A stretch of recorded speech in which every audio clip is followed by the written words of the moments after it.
आज जो है ये गन्ने का सिरका है और इसकी पैकिंग हो रही है। और हमारे ब्लॉक के ADO ISP साहब आए हुए हैं और ये समूह की महिलाएं हैं। सम्राट महिला SHG रायपुर वजीरगंज गोंडा। साहब कुछ बोल दीजिए।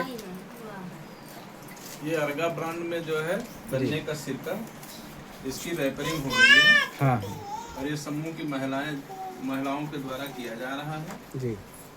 और रैपरिंग के बारे में बताया जा रहा है कि प्रॉपर ढंग से, अच्छे ढंग से लगाएं। अगर ये कोई फट जाता है उसे चेंज कर दें, क्योंकि मार्केटिंग में इन सब चीज़ों का प्रभाव पड़ता है। जी जी।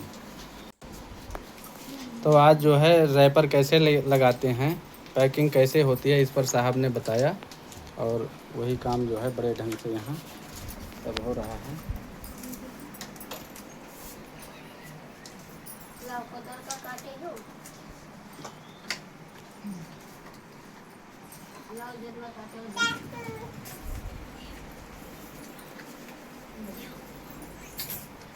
इनको चोट न लग जाए।